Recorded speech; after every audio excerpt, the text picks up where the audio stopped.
Hello everyone, स्वागत है आप सभी का एग्जाम गुरु यूट्यूब चैनल में। दोस्तों, इस वीडियो में हम लोग एयरफोर्स 2020 एग्ज़ाम के लिए रागा का मेगा मॉक टेस्ट सॉल्व करने वाले हैं। दोस्तों, आपके एग्ज़ाम में अब कुछ ही दिन बचे हुए हैं, तो ऐसे में आपने अपनी तैयारी किस प्रकार से की है और आपका स्कोर मॉक टेस्ट में कितना आ रहा है, इस वीडियो में सॉल्व करने के बाद आप चेक कर सकते हो।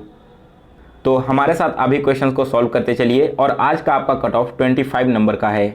अगर आपने आज 30 में से 25 क्वेश्चन सही कर लिए तो मान कर चलो कि आपकी तैयारी बहुत ही अच्छी है और आप 100% इस बार एग्ज़ाम में सफल होगे।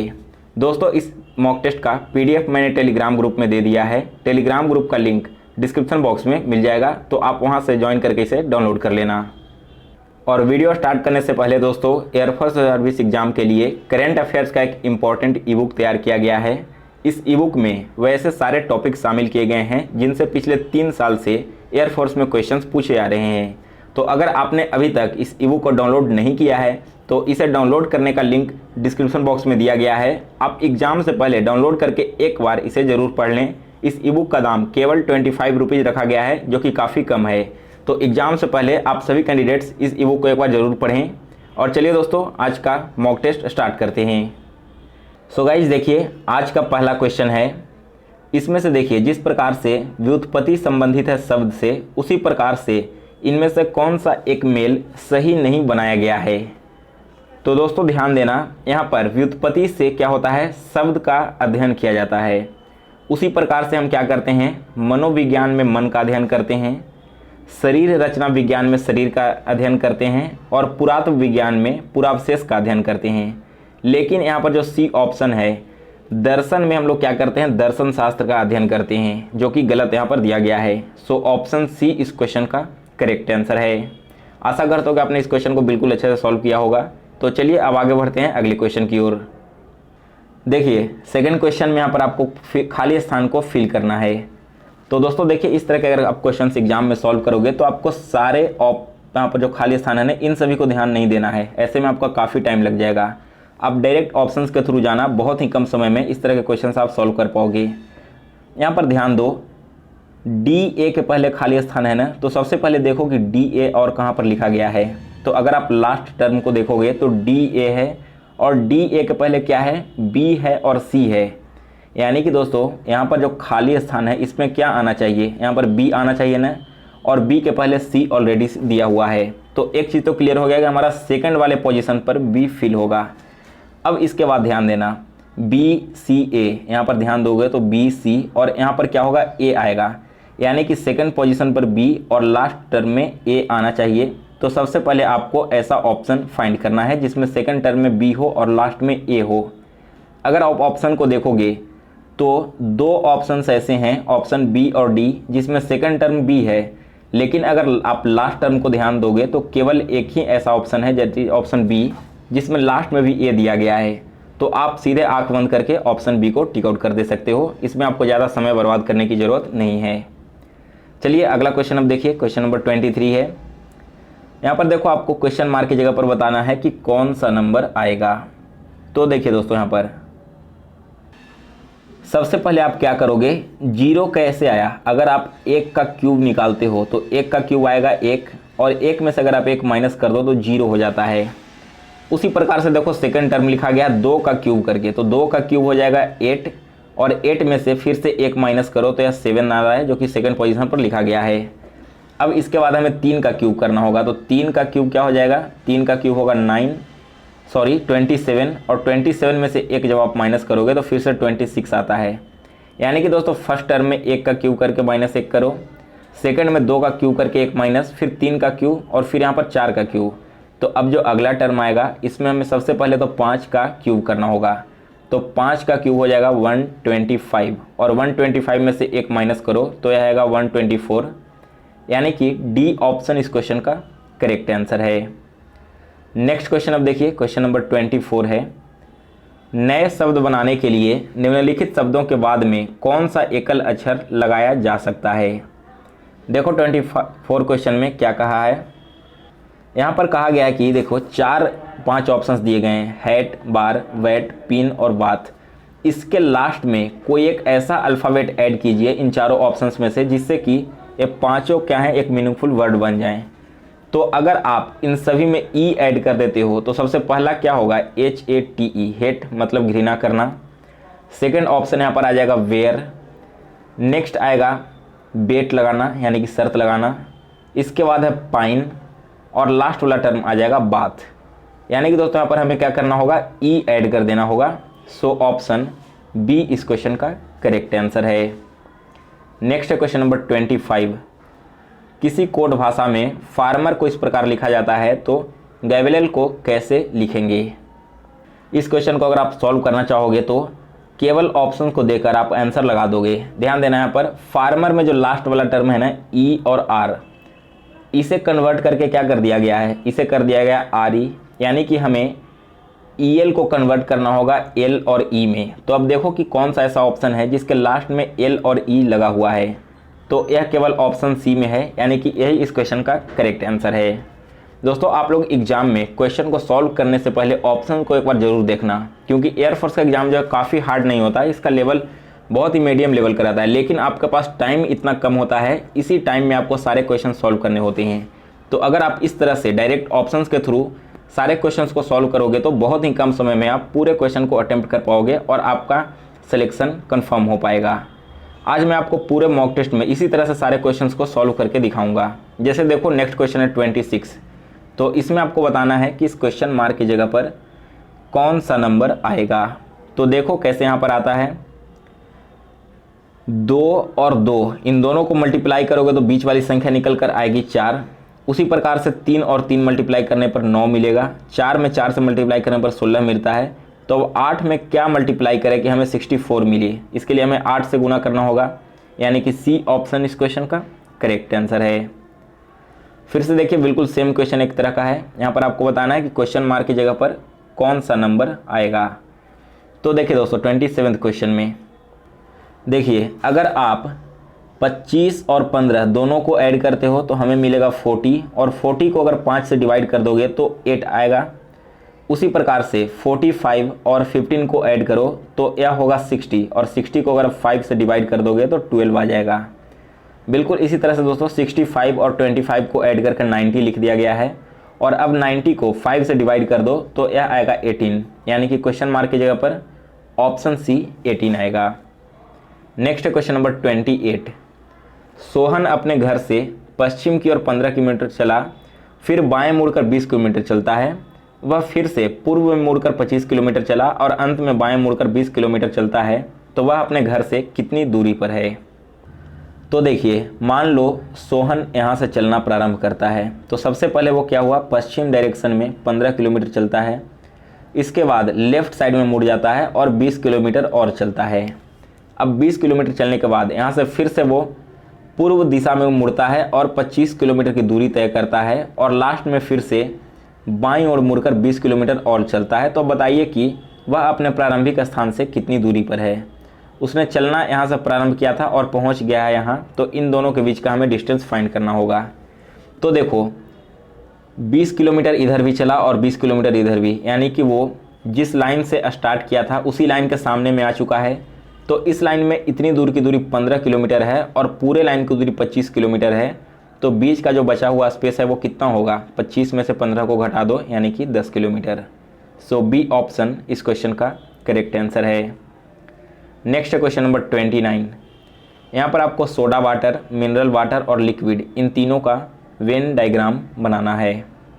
तो देखो कैसे बनेगा। सोडा वाटर और मिनरल वाटर दोनों क्या है, एक प्रकार का लिक्विड है ना। तो सबसे पहले एक वेन डायग्राम बनाओ लिक्विड का। अब इसमें एक आ जाएगा सोडा वाटर और एक आएगा मिनरल वाटर, यानी कि डी ऑप्शन इस क्वेश्चन का करेक्ट आंसर है। Next question number 30। यहाँ पर देखो एक प्रश्न आकृति दी गई है और नीचे में इसके उत्तर आकृतियाँ हैं।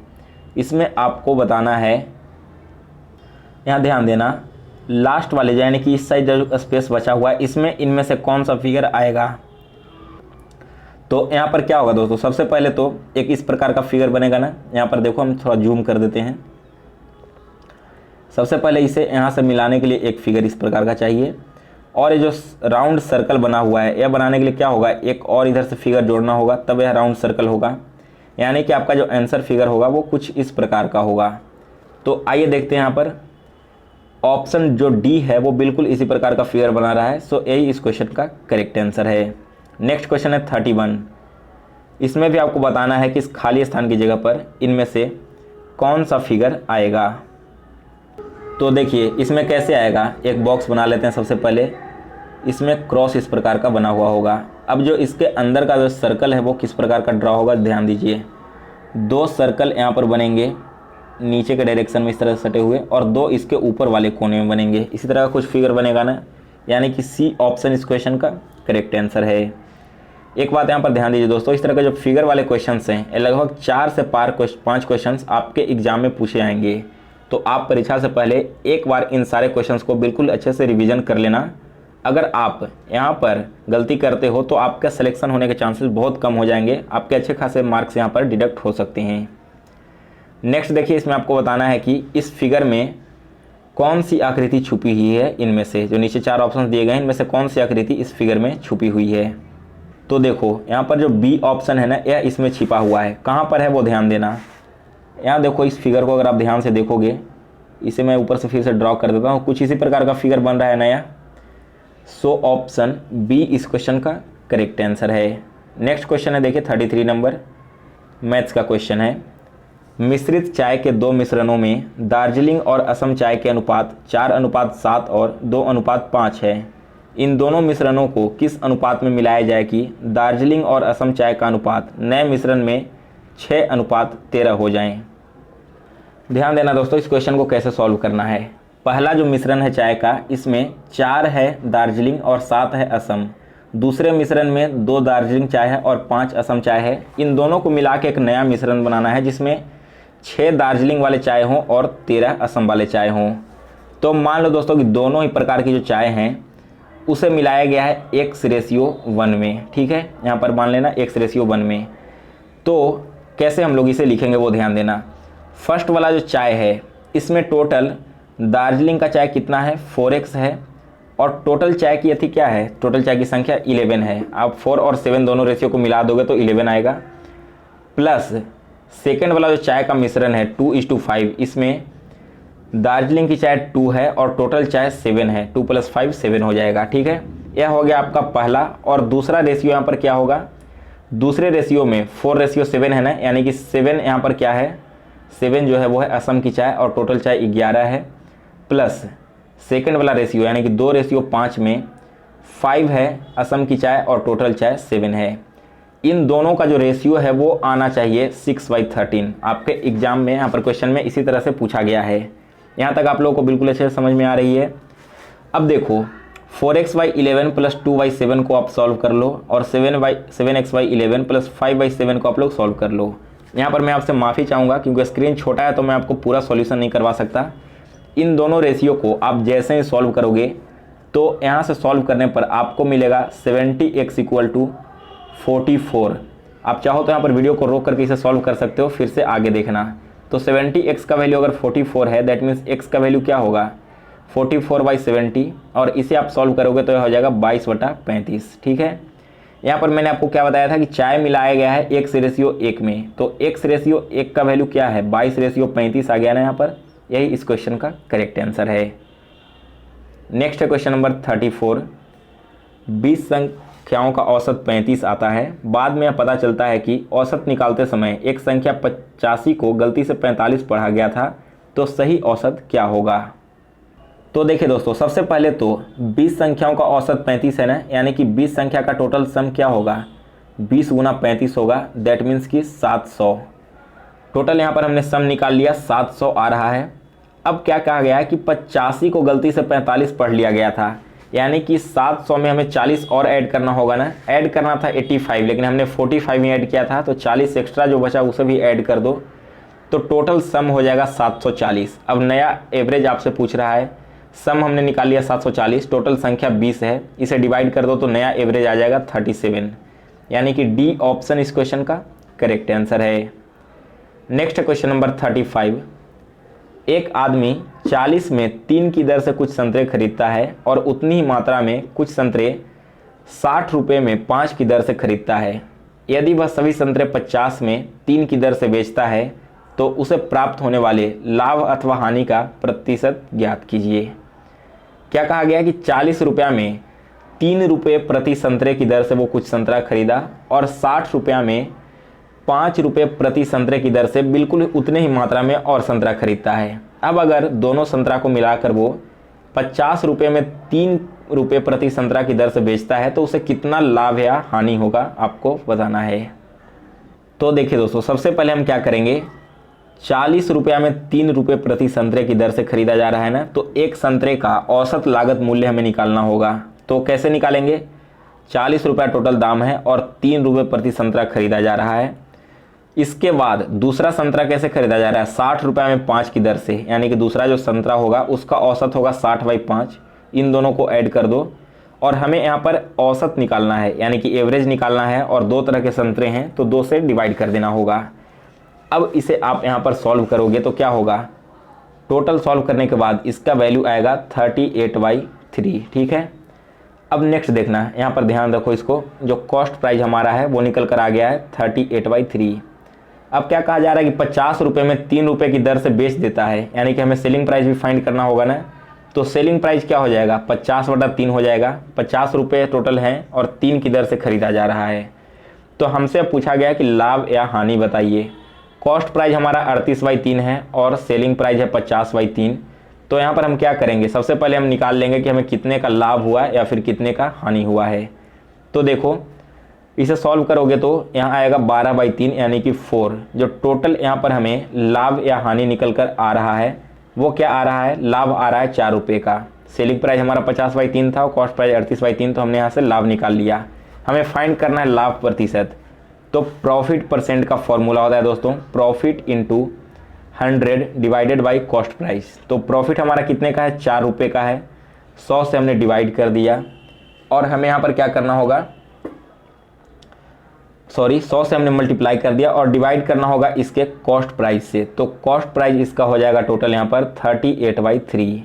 अब इसे सॉल्व करो तो 3 ऊपर में चला जाएगा, यानी कि 12 गुना 100 और नीचे रह जाएगा 38। इसे आप सॉल्व करना तो यह लगभग 31% के करीब आएगा, 31.57 या 6 आएगा। तो यानी कि 32% इसका करेक्ट आंसर है। यहाँ पर क्या था, निकटतम पूर्णांक तक। तो अगर 31.5 से ज़्यादा आता है तो आपको 32% चूज करना है, और 31.5 से कम आता है तो आपको 31% चूज करना होता है।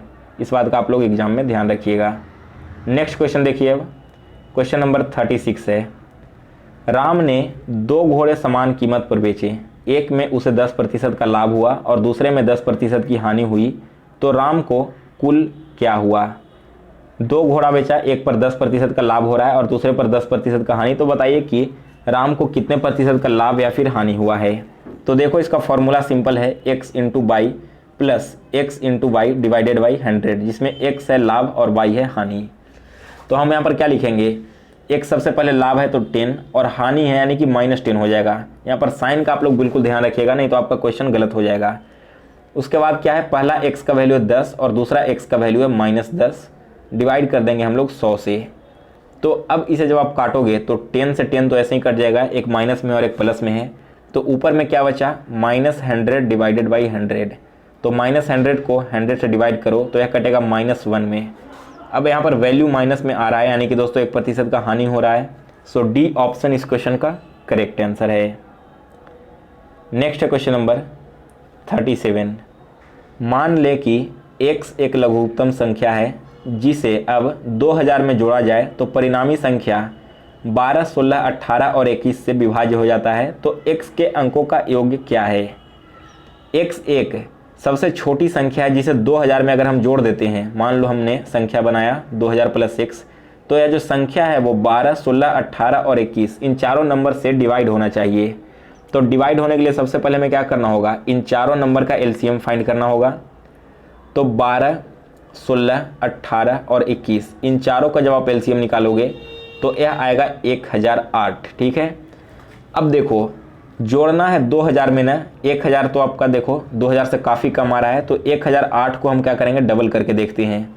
इसका डबल करोगे तो यह हो जाएगा 2016। अब देखो 2000 में हम कितना ऐड करेंगे तो 2016 हमें मिलेगा। 2000 में हमें 16 ऐड करना होगा, यानी कि x का जो वैल्यू है यहाँ पर वो क्या है 16 है। अब इसका अंक जोड़ दीजिए, 16 का 1 और 6 जोड़ोगे तो यह आएगा 7, यानी कि ऑप्शन सी इस क्वेश्चन का करेक्ट आंसर है। Next question number 38। 300 ग्राम चीनी के घोल में 40% चीनी है, इसमें कितनी चीनी और मिलाई जानी चाहिए जिससे कि वह घोल का 50% हो जाए। तो देखिए इसे कैसे सॉल्व करते हैं।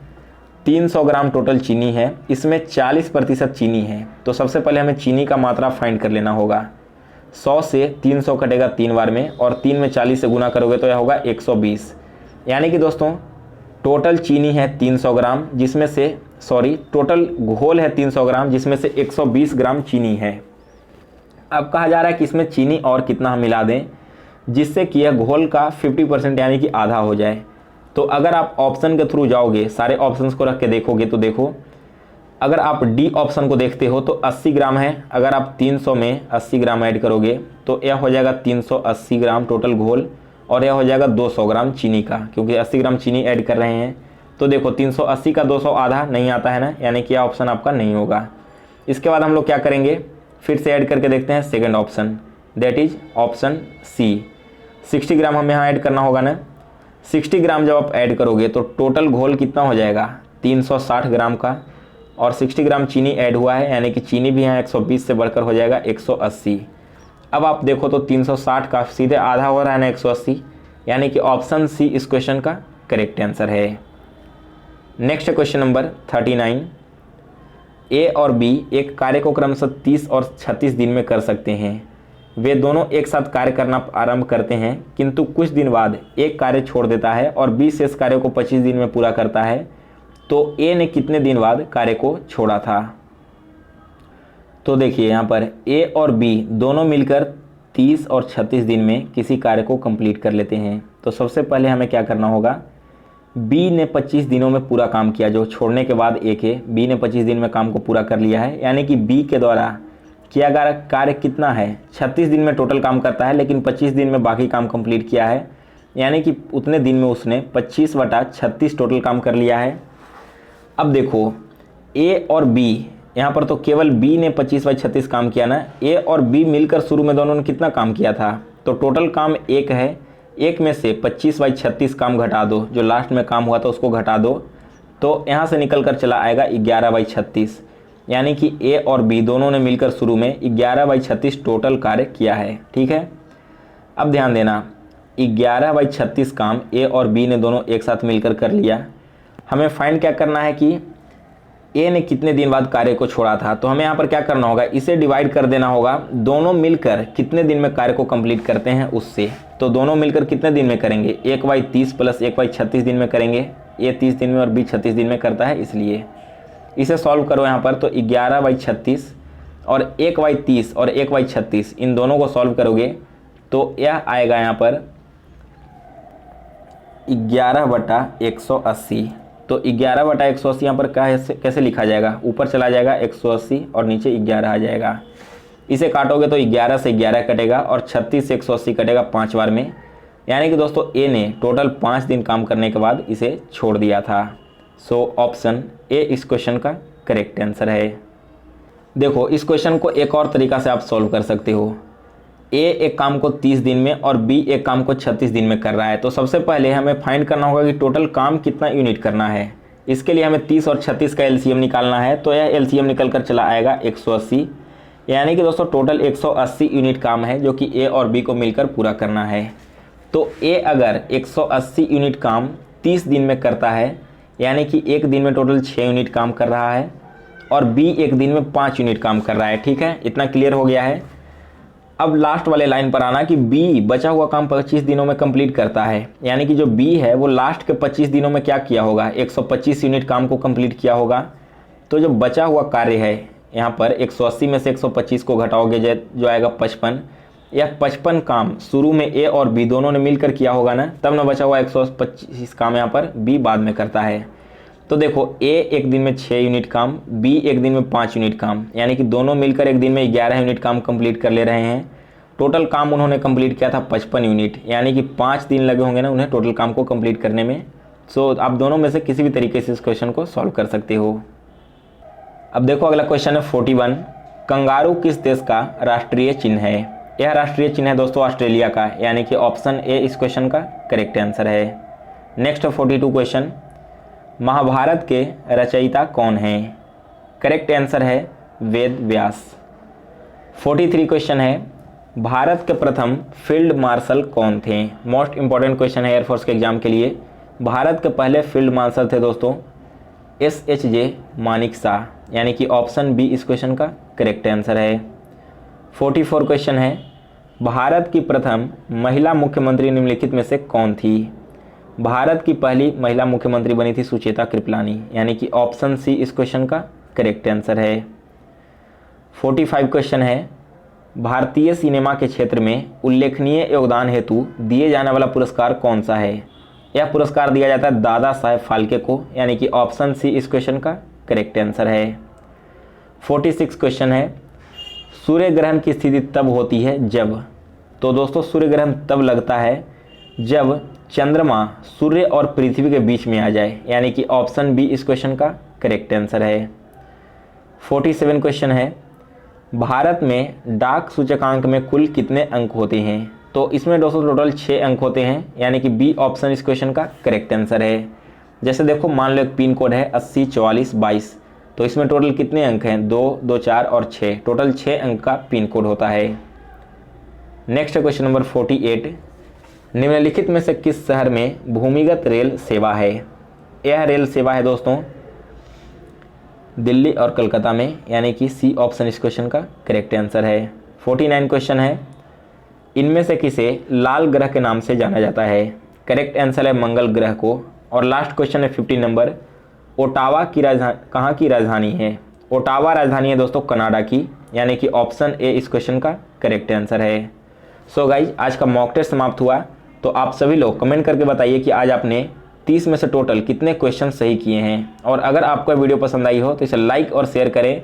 और आपने अगर अभी तक हमारे चैनल को सब्सक्राइब नहीं किया है तो इसे सब्सक्राइब कर बेल नोटिफिकेशन को ऑन कर लें। साथ ही साथ स्क्रीन पर दिख रहे इंस्टा आईडी से हमें इंस्टाग्राम पर भी फॉलो कर सकते हैं।